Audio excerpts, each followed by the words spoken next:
Hello, guys. Welcome to Game Time Sports Show, where we give you in-depth sports analysis around the English Premier League. So, with me today, I have Isaac. Gentlemen, What's up, boss? Ado, everything. Nice one. You did. Welcome to the show today. Charlie, what Glad have to you hear. made so far? We're in game week 17, so you played this weekend. But what have you made of the season so far?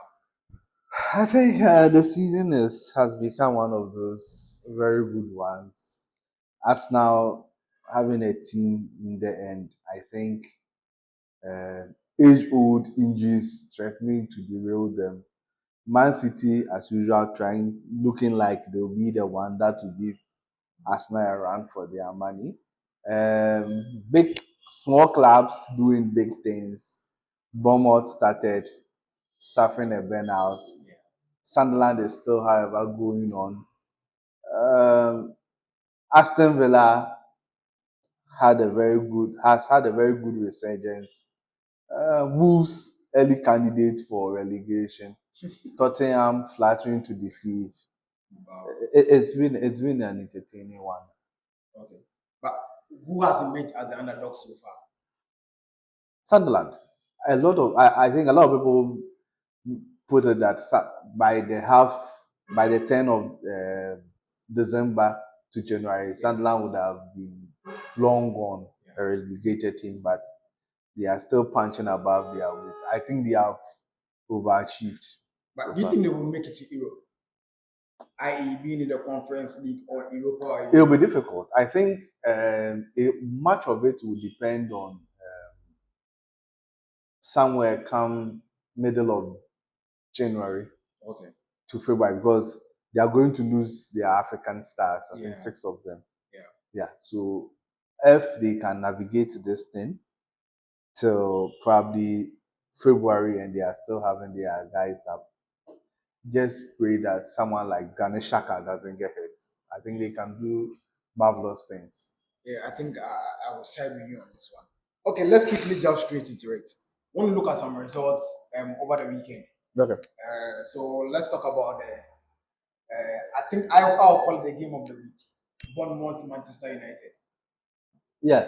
You watched that game? Yeah, I watched that game. What did you make of the game? I mean, like from both teams, being a tactical before that, I thought that City would have carried the day. Sorry, United would have carried the day. They started off, of course, they scored, and I think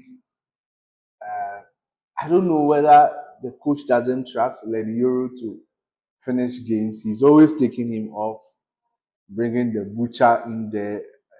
I think they lack a defensive cover in midfield.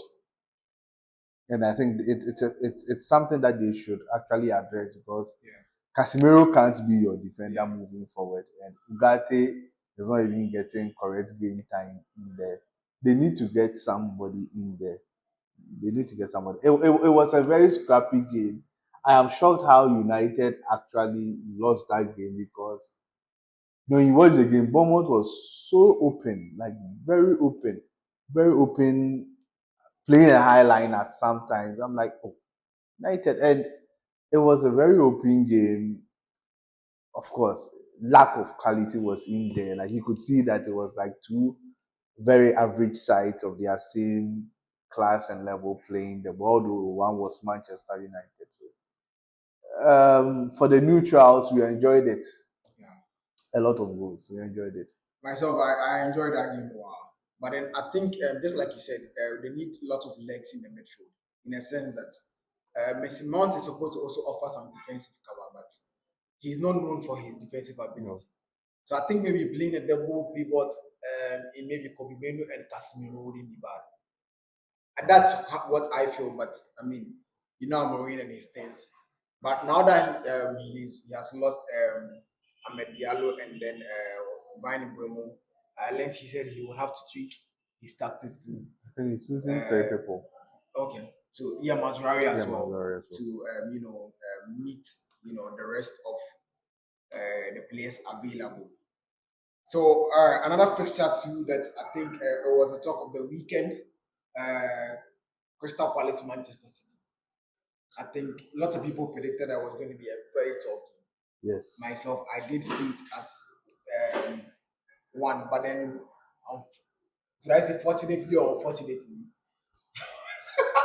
City carried the day. What did you make of that game? It was supposed to be one of those very tough games. Yeah. It ended up being a very academic activity. Ali, chances missed. Yeah. It ended up being a very simple game for City to win.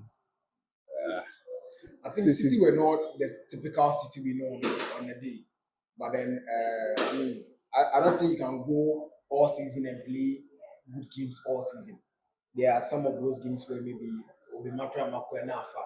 Because I feel like if Crystal Palace were very clinical in the of first half, course, first half, honestly speaking, game would have been over. yeah, it would be over for City. But I don't think City were good defensively on the day.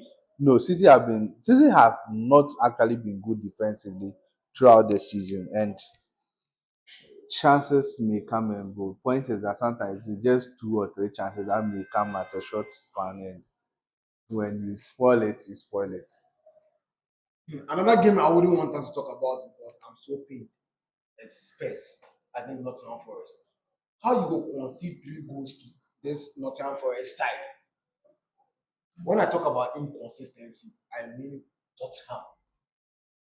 See, that team never be consistent in any form.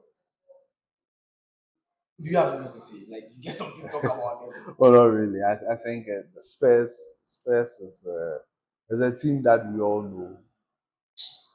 I don't know whether now the coach is trying to find his feet. It's a mentality issue. It's an ability issue. They've just been very, very, very some way. They are blowing hot and cold. And this hot and cold, see, it's not just with one coach. That's what I'm saying. That's why I'm saying that. That's why I'm saying that if it's like a mentality thing, and I think that's what Antonio Conte said. It's a mentality thing, but yeah, that is a mentality thing that they are not they are not overly ambitious. They are not adventurous, and Tottenham were just a pale shadow. I don't know how they considered those 3 goals, but that's what basically I just don't like when people try to play from the back and play all out. Sometimes I just don't like it. Bekayo could have just hoofed the ball in there either than try to pass. And that's not the first time. Yes, you know against Fulham too. And I think that the player taking the ball, I don't know. I think it's very very foul. Yeah. Was very slow. Honestly, was very slow. He was behaving as if he was in the middle of the park. Yeah, he thought he could have all the time to take the ball 10. So yeah, typical Spurs. Yeah, typical Spurs indeed. All right, so let's just jump straight into the game week 17 fixtures. Uh, so early kickoff. Okay. Newcastle, Chelsea. Yeah. Now Newcastle lost to Sunderland. Yeah, Newcastle lost to Sunderland. What a mother own goal. Very Charlie, nice. that own goal the guy scored. Very nice own goal. Honestly, I suspected the guy caught it. No, probably. Hey! He was just trying to head it out. Bro, how? The head is yours, so you can control. Bro, see, I wish we could show our viewers the highlights. No, I actually know. See, Yeah, honestly, no, that own goal is a very suspicious own That's goal. what I'm saying, that he was stretching. So I will stretch. He was stretching to get the ball. Stretch. So is this just one of just be like Drogba header against Bayern. He was stretching. Anyways, what do you make of the fixture? It's going to be Chelsea. A blockbuster one, very very physical. Moises Caicedo versus Gumarensh, then Tonali, Jolinton there. It's going to be very good. Harvey Barnes, them. It's going to be a very good game. It's just going to be a very good game that I think everyone would want to pick.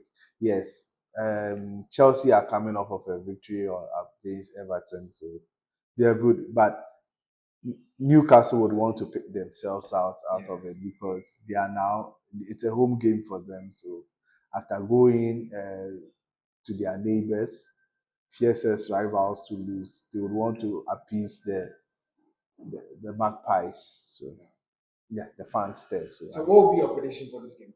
I think a 2-2 draw. You don't see anything coming up victorious in this No, no, future. no. If someone is coming victorious, then I think it should be So the Chelsea. midfield battle, who do you think is going to dominate? It's you see the thing about the midfield battle is that if it is up to grit and strength, Yeah, it will, that's like on both sides. and that of course, but then you would say that Newcastle will have it because they have it more in there.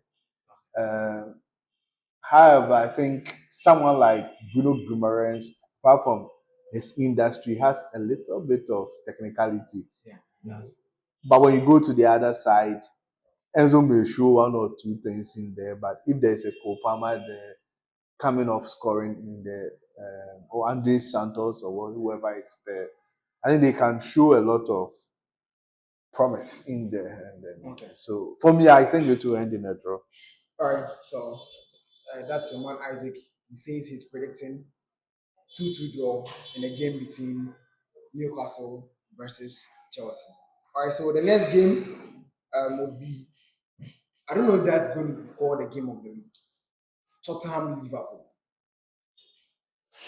Tottenham Liverpool. Yeah, in terms of trying to see whether they are big teams, of course, you will just say that Tottenham Liverpool will be the big game of the week. But interestingly, I think Liverpool is having a resurgence. Tottenham, they are just misbehaving. they are just, they are just Now, but do you misbehaving. think they are even going to put up a fight in this game Oh, they to make can. it like the big game that it is? They can. I hope they don't do what they did against Spurs or against Forest, or they don't do what they did against Arsenal, where they just conspired to make it a very bad game. All right, so Starting, you are like 3-0 having down. watched Spurs throughout the season so Mhm. far, Mhm. what do you think, or what do you think is the problem? Have you identified maybe probably like the whole team, maybe the defensive setup could be the problem, So maybe midfield or forward? I Where do think you in every department right? they have issues in there. Okay. Yeah. So you think after the overhauling, the team still needs Because another overhauling? I think if Pedro Porro is still playing, you can see that sometimes they are just this, because especially when they are defending, whether it is Destiny Udogi in there. In the center of defense, I think they are good. Mickey Van der Ven and Romero. Christian Romero, I think they are good. They are okay. I think it's in the middle of the pack that another problem is. I think Begval has faded away. Um, Pap Matassa, pale shadow of himself. He's actually heading to AFCON.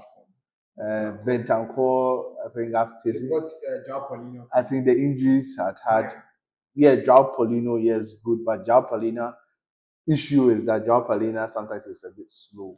Yes, he can plug in there, but sometimes he's a when people change the whole thing up front, I think there are issues in there because Javi Simons still pale shadow, and you cannot you cannot do anything meaningful when you have Dominic Solanke and then He hasn't featured. I mean, I think he has featured. yeah, Dominic. If you have and Dominic Solanke and there's Kolomani and Richarlison, they are all same level. So when you have them, I don't think you have.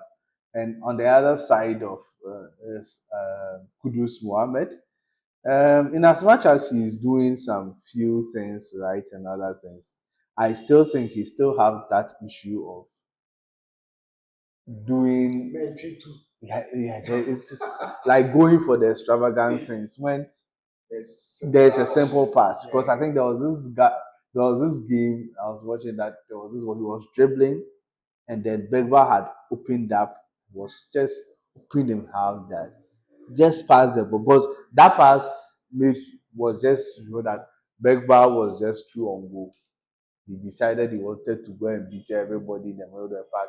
And then he was fouled. And then like he's happy being fouled. But sometimes you lift your head. He still has his head on the ground. And you know, in Ghana, when you attain some certain status, people think that you cannot be advised, and they tell you that oh, okay, his club people are playing him and stuff. But sometimes that will be the difference between going to a Tottenham Yeah. and going to an Arsenal or a City. Because you cannot play with your head down always. You cannot. All right, let's talk about Liverpool. Let's touch on them a bit. I- Now, when you mentioned Liverpool, Yeah. the player that comes in mind is Mo Salah. Yes.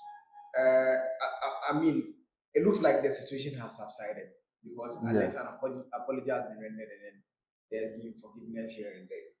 But I mean, the team spirit coming into this game, I think they won Against over the Brighton. weekend against Brighton. Wow. It wasn't necessarily a convincing victory They don't because need to. Brighton did not take their chances. They don't really need to be convinced. They just need to.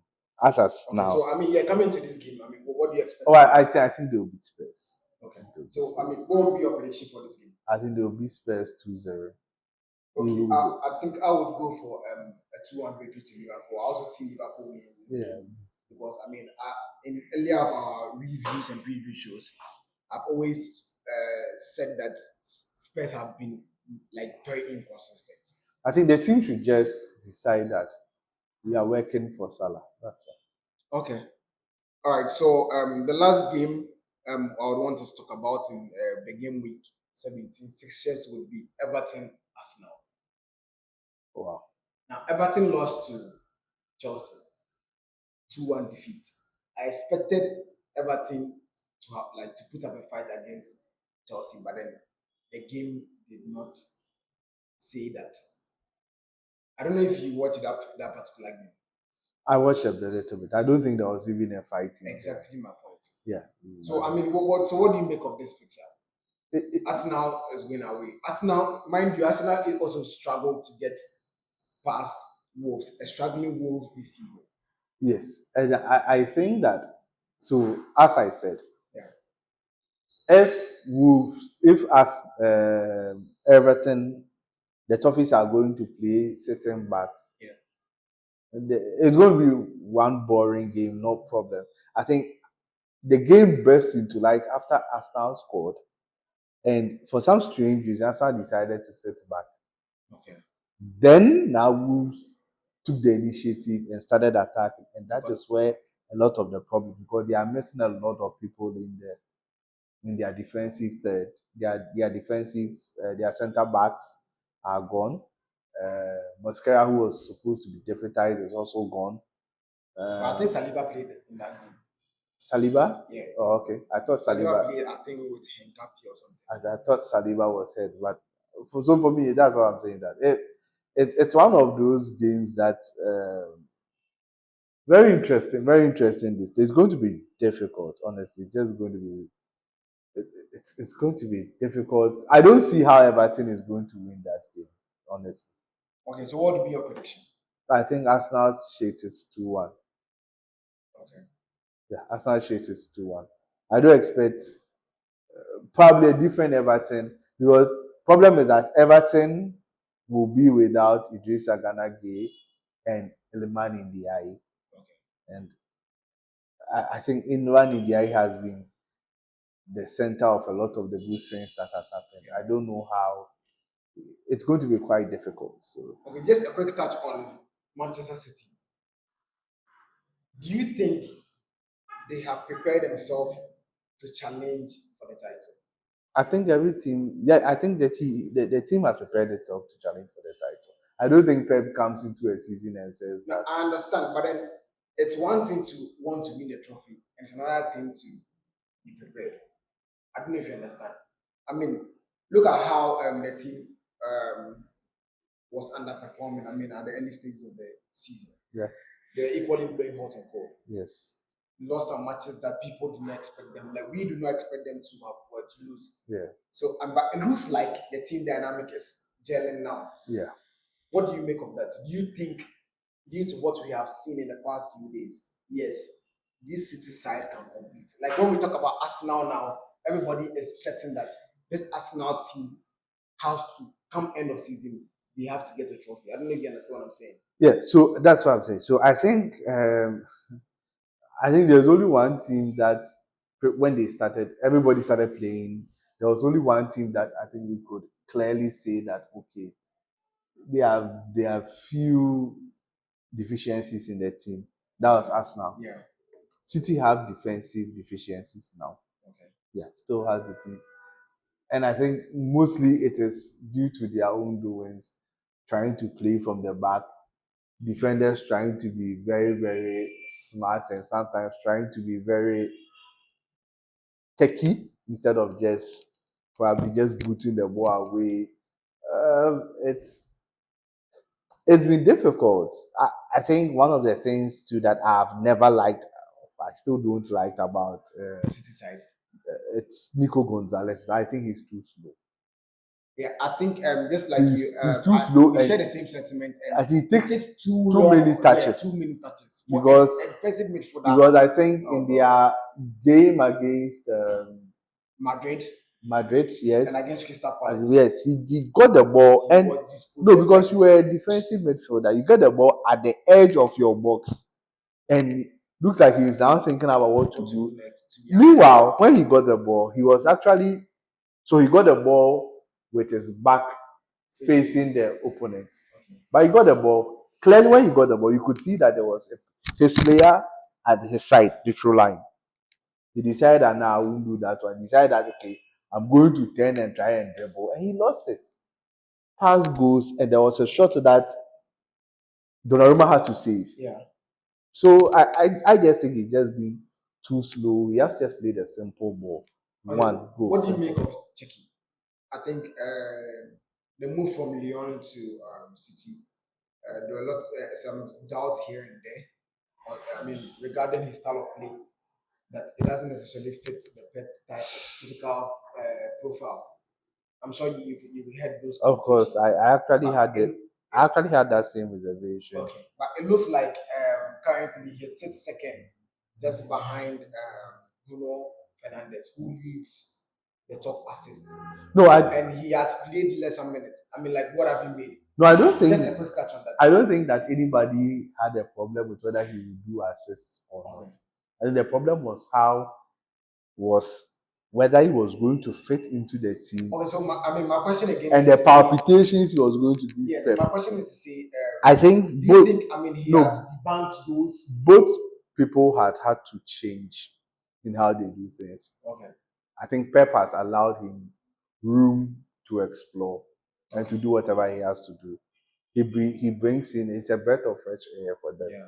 And I think for Shecky himself, I think in those few months in England, I think he's matured a bit. So he's not doing the very, of course, the flicks and these things there, they will come back.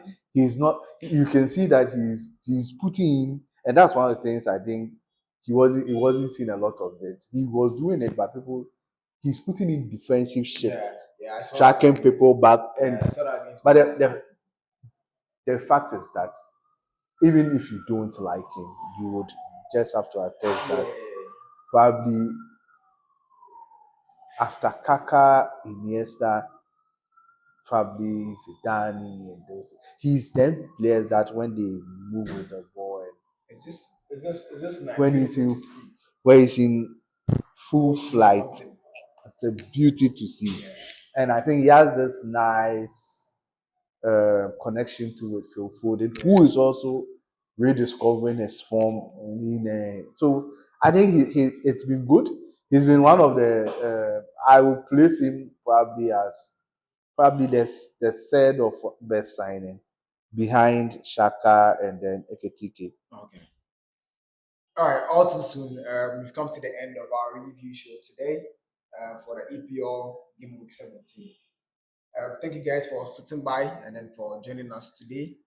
I will urge you to like our content, share, kindly subscribe, and then let's hear your discussions regarding maybe any predictions, maybe any analysis that you feel that was said wrong or said right. You want to add your view, we would appreciate that so we can all learn and grow together. Isaac, thank you so much for doing this with me. I'm Elon, and I was your host for today. Until then, bye-bye. Bye.